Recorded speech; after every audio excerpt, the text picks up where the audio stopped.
Pendengar yang berbahagia, sampailah kita di bab yang terakhir dari buku berjudul Positive Thinking ini, yaitu di bab ke-8 dengan judul bab mengatasi ketakutan terhadap kegagalan, sifat perfeksionis, dan suka membandingkan diri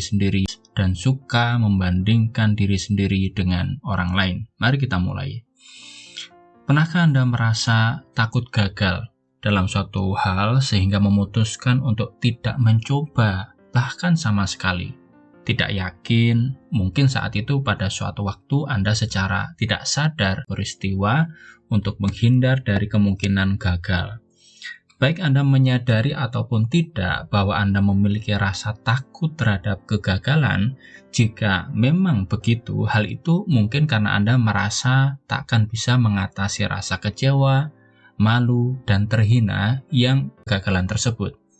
Anda mungkin menemukan suatu janji di saat terakhir atau masalah fisik sepele, sakit kepala atau sakit perut, yang Anda gunakan sebagai alasan untuk tidak mencoba sesuatu.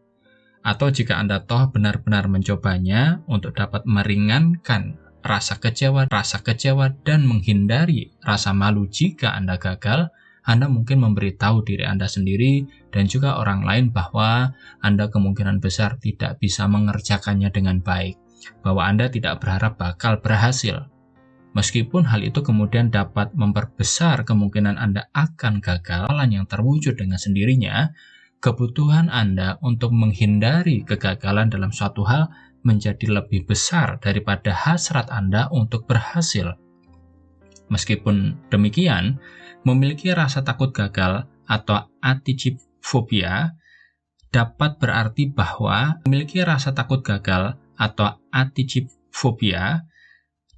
berarti bahwa Anda melewatkan banyak kesempatan dalam hidup. Anda mungkin misalnya menolak kesempatan untuk memberikan presentasi di tempat kerja kalau Anda melakukannya dengan buruk dan orang-orang berpikir bahwa Anda tidak becus dalam mengerjakannya. Atau Anda mungkin membatalkan acara kencan di luar karena takut hasilnya akan berantakan. Namun, mengelak dari presentasi karena Anda takut gagal bisa berarti Anda tidak akan ditawari kesempatan yang lain yang menarik dan dapat membantu karir Anda lagi di masa berarti Anda sedang melewatkan acara sore hari dan hubungan jangka panjang yang menyenangkan. Jika Anda sering merasa enggan untuk mencoba hal-hal yang menantang dan baru, atau Anda hanya pernah terlibat dengan berbagai kegiatan dan pengalaman yang Anda tahu akan bisa Anda lakukan dengan baik, Anda mungkin memiliki rasa takut gagal. Hal itu bisa berubah. Anda dapat mengubah cara Anda berpikir dan mendefinisikan ulang makna sebuah kegagalan. Nah, sekarang kita bahas ke subtopik bagaimana cara mengatasi. Dennis Waitley berkata begini, "Forget about the consequences of failure. Failure is only a temporary change in direction to set you straight for your next success." Begitu kata Dennis Waitley. Ada beberapa hal yang bisa Anda lakukan untuk mengatasi dampak dan dapat ditimbulkan dari rasa takut gagal. Oke, kita bahas dari subtopik ini, yaitu kenali pikiran, perasaan, dan respons Anda. Masalah utama dari rasa takut gagal adalah perasaan itu cenderung beroperasi di bawah sadar. Ingat-ingat kembali kapan Anda memiliki kesempatan untuk mencapai sesuatu, untuk belajar sesuatu misalnya, atau mengunjungi suatu tempat baru, melamar sebuah pekerjaan, bergabung dengan tim olahraga, mengikuti audisi untuk sebuah sandiwara, atau mengikuti lari maraton. Apakah pemikiran Anda? Bagaimana perasaan Anda tentang prospek bahwa Anda tidak akan berhasil? Apa yang Anda pikirkan kala itu? Apakah Anda berpikir misalnya, aku tak akan pernah berhasil melakukannya dengan baik, jadi tidak ada gunanya berusaha di situ? Atau aku tidak cukup pintar atau berbakat untuk itu? Apa yang telah atau urung Anda lakukan sebagai akibat dari pemikiran negatif Anda? Jika Anda memiliki rasa takut gagal, ada kemungkinan bahwa Anda tidak mengerjakannya hingga selesai atau Anda telah menyabotase peluang yang Anda miliki dengan cara-cara tertentu. rasa yang Anda miliki dengan cara-cara tertentu. Rasa takut gagal bisa menyebabkan Anda untuk secara sadar maupun tidak sadar menyabotase peluang Anda untuk berhasil. Mungkin Anda mengesampingkan keterlibatan Anda begitu lamanya dengan lalai membayar deposit, mendaftar, atau sudah terlambat untuk menjadi terlibat. Apapun yang telah Anda lakukan atau pikirkan, jika Anda sekarang bertanya kepada diri sendiri, bagaimana berpikir yang seperti itu bisa membantuku? Jawabannya jelas, itu membantuku untuk menghindari kegagalan. Namun saat ini kita sedang melihat cara agar Anda dapat mengatasi rasa takut tersebut. Jadi pertanyaan yang cocok di sini adalah bagaimana berpikir yang seperti itu bisa tidak membantuku?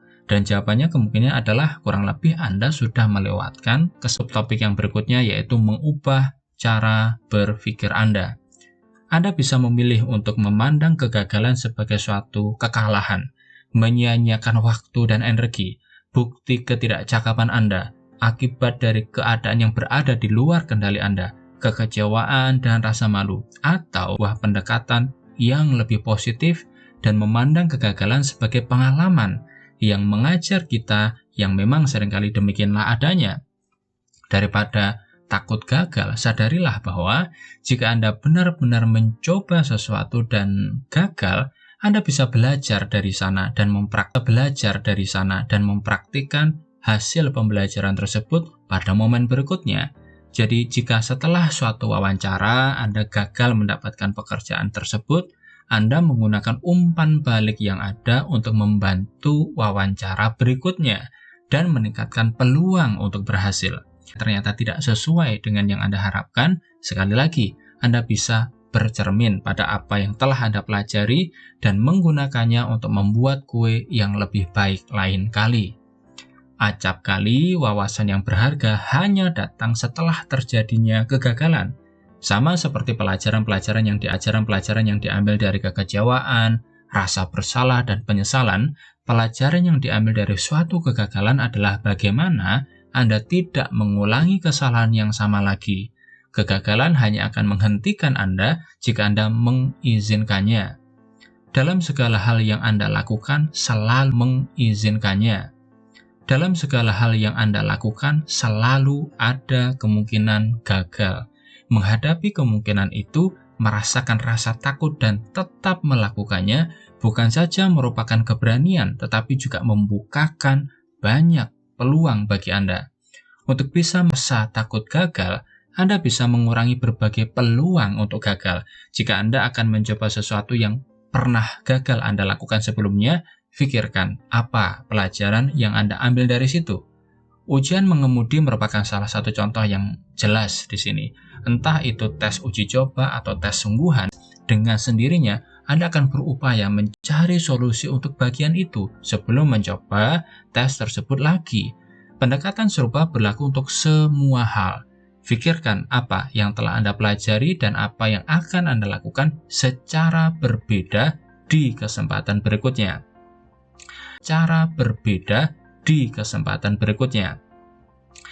Kurangilah kemungkinan untuk gagal. Arahkan diri Anda untuk berhasil.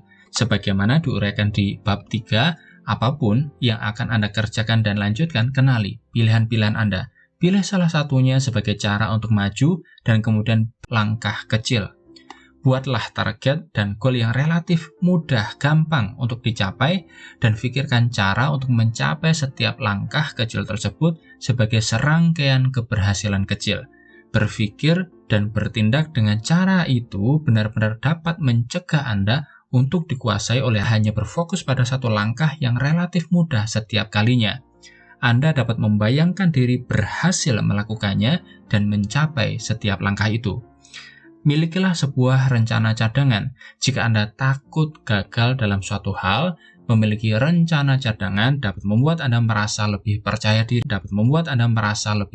diri untuk melangkah maju. Berpikir positif dan mengenali bahwa berpindah ke rencana cadangan tidak berarti Anda menyerah. Hal itu berarti Anda sedang meningkatkan peluang untuk berhasil dengan menyadari bahwa ada lebih dari satu cara untuk mewujudkannya. kan sifat perfeksionis yang tidak membantu. Kesempurnaan adalah sebuah keunggulan, namun apakah menjadi perfeksionis itu sama dengan menjadi seorang pemikir yang positif?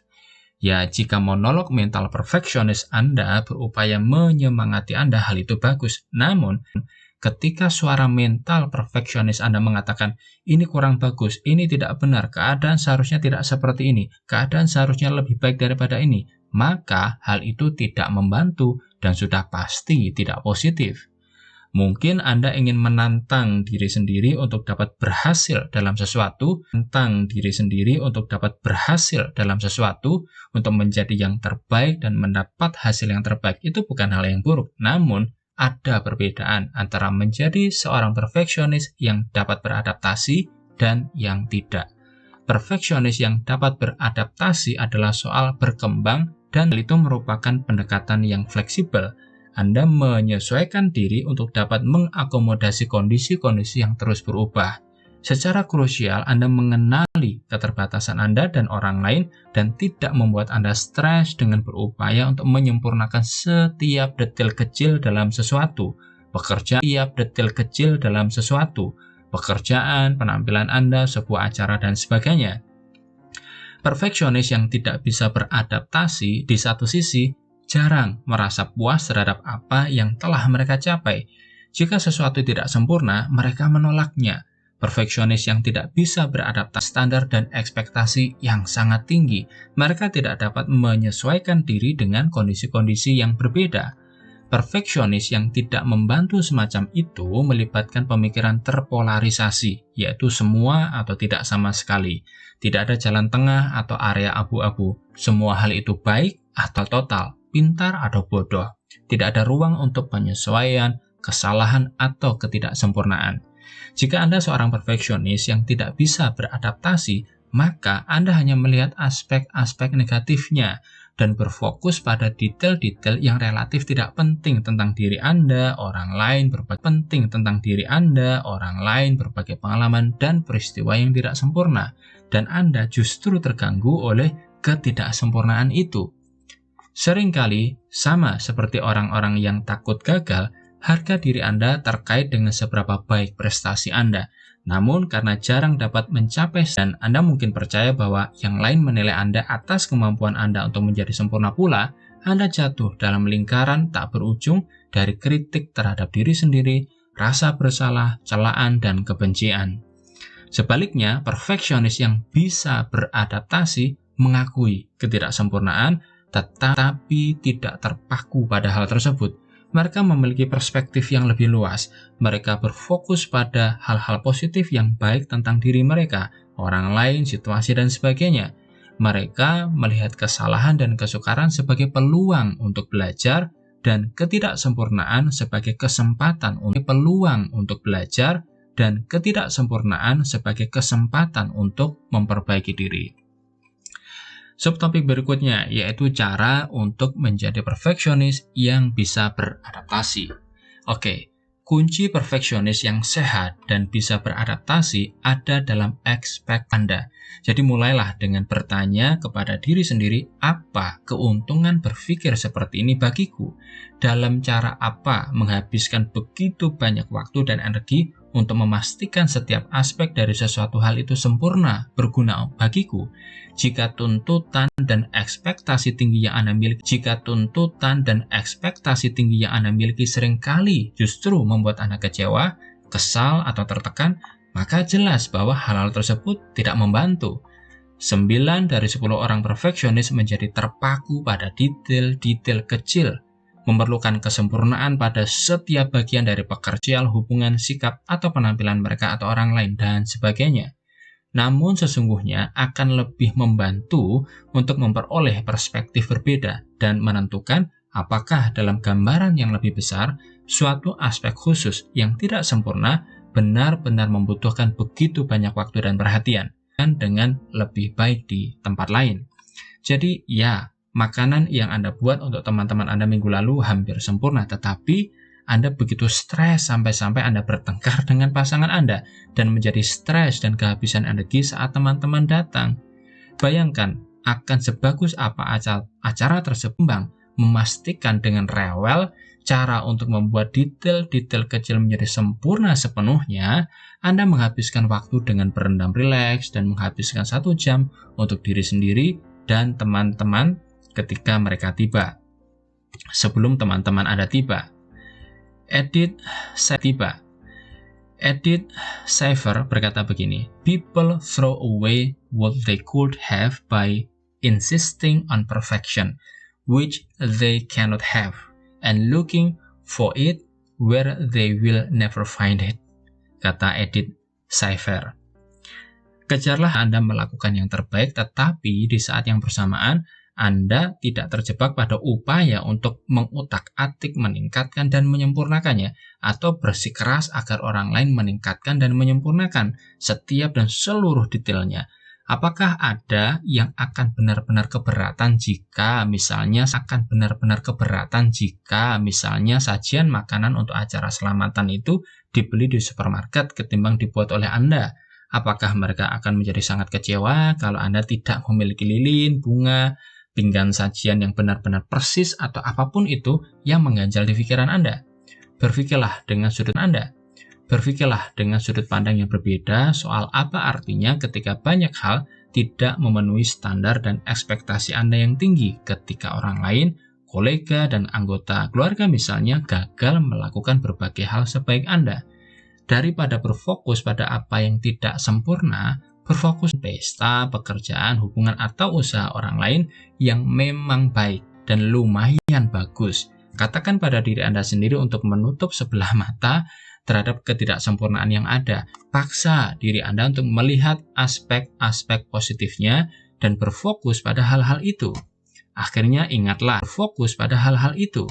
Akhirnya ingatlah senantiasa bahwa entah Anda sedang menyiapkan acara selamatan, mengatur pesta ulang tahun anak Anda, mendekorasi sebuah ruangan, atau mempersiapkan suatu presentasi, apapun halnya itu, di saat Anda merasa tegang, stres, dan terpaku pada detail, Anda mempersempit pemikiran dan kehilangan perspektif Anda. Anda lebih mungkin melakukan dan meraih sesuatu lebih baik saat Anda rileks dan menikmati apa yang Anda targetkan. Mengapa menetapkan standar yang mustahil yang hanya akan menciptakan rasa frustrasi dan stres?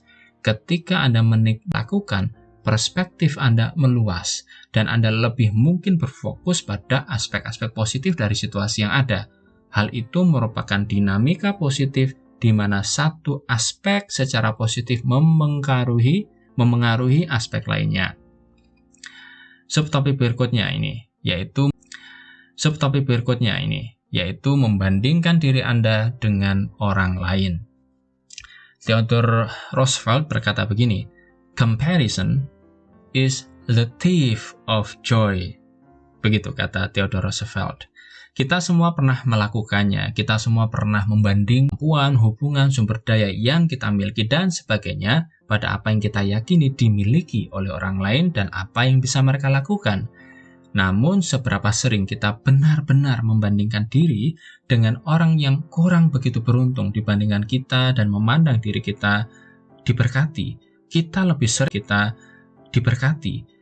lebih sering membandingkan diri dengan orang lain yang kita anggap lebih baik atau memiliki keahlian, kemampuan, atau kualitas pribadi yang lebih baik, dan sumber daya dan harta benda yang lebih banyak dari kita. Kita membandingkan diri kita dengan orang lain Kita membandingkan diri kita dengan orang lain secara negatif, membandingkan apa yang kita anggap paling buruk dalam diri dengan hal-hal terbaik yang kita asumsikan lebih awal tentang orang lain. Membandingkan diri sendiri dengan orang lain adalah tongkat pengukur yang tidak akurat dan tidak relevan. Hal itu misalnya pribadi yang pendiam, kalem, dan tertutup yang suka menghabiskan waktu-waktu tertentu sendirian dan merasa ada sesuatu yang salah dengan diri mereka karenanya. Apa yang mereka dapatkan dengan membandingkan diri mereka dengan pribadi yang ramah dan suka bergaul, yang sebenarnya menjadi bosan saat menghabiskan 1 jam sendirian? Kesimpulan tidak logis macam apa yang dapat dihasilkan dari perbandingan semacam itu? Bahwa pribadi yang terbuka lebih baik daripada pribadi yang tertutup? Tentu saja tidak. Masing-masing individu memiliki kualitas dan kelebihannya sendiri-sendiri, tetapi dalam cara yang berbeda. Orang lain adalah salah satu bentuk pemikiran negatif yang paling berbahaya, karena jumlah perbandingan yang dapat Anda buat tidak akan ada habisnya. Akan selalu ada sesuatu atau orang lain yang akan Anda bandingkan dengan diri Anda sendiri. Selalu ada seseorang yang Anda jumpai, lihat, dengarkan, atau baca sesuatu yang lebih atau berada dalam keadaan yang lebih baik daripada Anda. Anda mungkin berpikir bahwa Anda sedang membuat perbandingan yang wajar antara diri Anda dan orang lain, tetapi pada kenyataannya, bias konfirmasi mendorong Anda untuk mencari-cari bukti yang dapat mendukung dan menegaskan apa yang telah Anda putuskan sebagai sesuatu yang benar. Cara-cara negatif di mana Anda tidak berhasil mengimbanginya. Sebab Anda terlanjur berpikir bahwa orang lain lebih baik daripada Anda dalam hal tertentu. Dan atau karena Anda merasa buruk dengan apa yang telah Anda mencari dan menerima bukti dari apa yang tidak Anda miliki, tidak dapat Anda kerjakan, bukan sesuatu yang bisa menjadi pribadi Anda, dan lain sebagainya. Perbandingan negatif semacam itu tidak menambah nilai, makna, atau kepuasan atas hidup Anda. Semua itu hanya menciptakan kebencian atas hidup Anda. Semua itu hanya menciptakan kebencian dan rasa tidak adil dan kekurangan. Tidak ada yang bisa Anda peroleh dari sana. Justru banyak yang dapat hilang dari Anda karenanya. Tahun lalu, Gina datang menemui saya untuk beberapa sesi pelatihan karir. Ia memberitahu saya bahwa unggahan media sosial kawan-kawannya, keluarga, dan koleganya baru-baru ini, tampaknya keadaan semua orang lebih baik daripada dirinya. Adik perempuan Gina baru saja mengumumkan bahwa ia telah dipromosikan ke posisi manajer. Seorang kolega mengunggah foto perjalanan bisnisnya ke Eropa. Seorang kawan sudah diterima dalam program pendidikan magister. Dua temannya yang lain sudah mengumumkan pertunangan mereka. Aku merasa seperti seorang pecundang besar. Orang-orang lain melakukan hal-hal yang hebat dalam hidup mereka. Aku tahu bahwa aku seharusnya gembira untuk mereka, tetapi hal itu hanya membuat semangatku turun ketika menyadari betapa jauh. Ketika saya bertanya kepadanya apa yang ia maksud dengan tertinggal begitu jauh di belakang kawan-kawannya, inilah yang ia katakan, umurku 29 tahun sekarang dan aku masih belum masuk ke posisi manajemen. Aku belum pernah bepergian ke tempat lain untuk urusan bisnis. Aku tidak memperoleh penghasilan yang cukup untuk bisa membeli rumah atau bahkan satu mobil yang lumayan bagus. Aku masih lajang dan tampaknya semua temanku ada yang sudah bertunangan atau akan menikah. Dan parahnya lagi, musim panas ini sekolahku akan mengadakan acara reuni. Semua orang pasti akan membicarakan pekerjaan dan hubungan mereka yang luar biasa. Perjalanan mereka dan seterusnya. Aku tidak tahan memikirkannya. Bukan hal yang aneh jika Anda ingin mengetahui di mana Anda bisa berbaur dalam berbagai keadaan. Namun, mengukur nilai diri Anda, kemampuan, kesempatan, orang lain hanya dapat mengarah pada perasaan rendah diri. Anda terlalu unik untuk dapat dibandingkan secara adil. Keahlian, kemampuan, kontribusi, dan nilai diri Anda benar-benar unik dan tidak ada duanya bagi diri Anda dan tujuan Anda di dunia ini. Hal-hal tersebut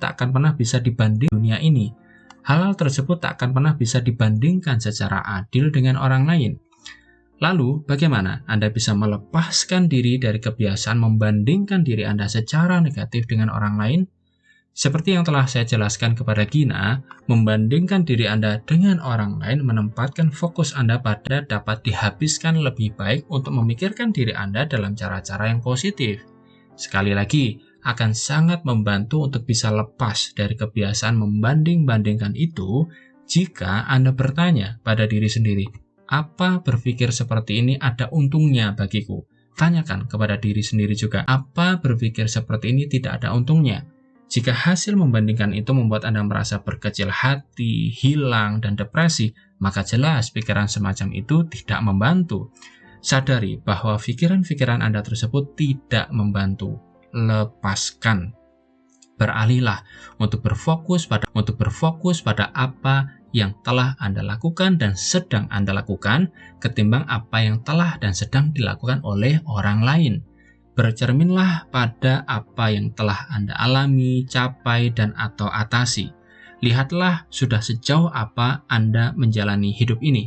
Bandingkan, cermati kembali latihan di bab 6 di mana Anda diminta untuk mengidentifikasi kualitas-kualitas pribadi Anda. Akan ada kualitas-kualitas yang telah Anda centang dan alasan-alasan unik yang menjelaskan mengapa Anda memilikinya. Hal itu karena Anda unik. Anda bukanlah replika dari orang lain.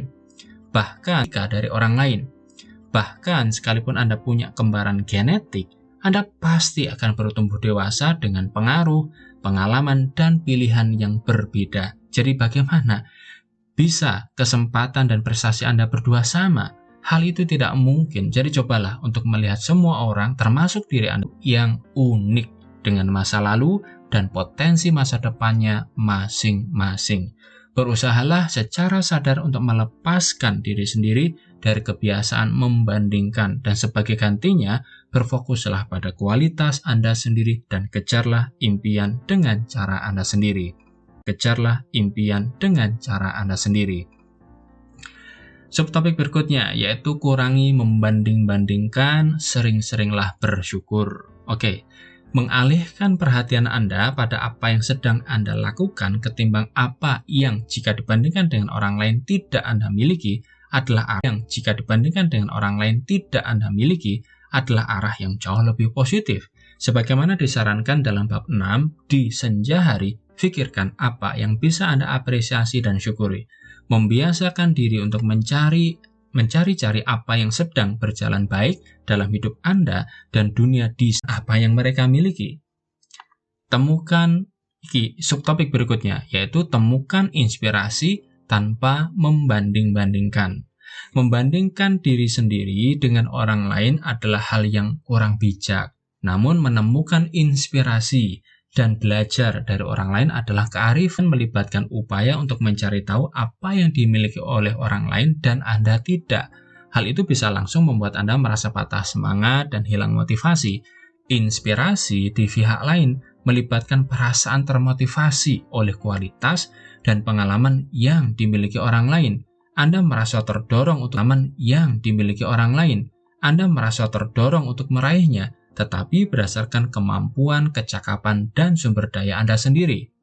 Jadi, ketimbang membandingkan diri Anda dengan orang lain, berpikirlah positif. Pandanglah mereka sebagai suri teladan yang dapat dijadikan tempat belajar dan sumber inspirasi Anda, alih-alih sebagai orang yang lebih atau memiliki lebih banyak daripada Anda. Dan jika Anda tidak bisa menemukan tokoh panutan yang baik, usahakan untuk menjadi salah satunya. Nah, sekarang ringkasan, secara ringkas dari bab 8 ini. Yang pertama, rasa takut gagal timbul dari pemikiran bahwa Anda tidak akan bisa mengatasi rasa kecewa, malu, dan aib yang bisa datang pada saat Anda gagal dalam sesuatu hal. Yang kedua, ketimbang takut gagal, kenalilah bahwa jika Anda sudah bisa belajar dari hal itu dan mempraktikkan pelajaran tersebut lain kali. Kegagalan hanya dapat merintangi jika Anda mengizinkannya. Yang ketiga, perfeksionis terlalu terpaku pada detail-detail kecil. Perlu memastikan bahwa setiap bagian dari karya mereka atau orang lain sempurna adanya. Mengapa menetapkan standar yang mustahil untuk diraih dan hanya menciptakan rasa frustrasi dan stres? Yang keempat, alih-alih berfokus pada apa yang dalam situasi tertentu tidak sempurna, arahkan perhatian Anda pada aspek-aspek apa saja yang memang baik. Paksa diri Anda untuk melihat aspek-aspek positifnya dan berfokus pada hal tersebut. Yang kelima, membandingkan diri Anda dengan orang lain mengalihkan fokus Anda pada orang yang salah. Buatlah upaya sadar negatif dan sebagai gantinya mengarahkan perhatian pada kualitas-kualitas Anda sendiri guna mengejar impian dengan cara Anda sendiri. Yang keenam, temukan inspirasi tanpa membanding-bandingkan. Pandang orang lain sebagai teladan yang dapat ditiru dan menginspirasi sebagai orang-orang yang dalam tanda kutip lebih atau memiliki lebih banyak daripada Anda. Selesai untuk bab 8.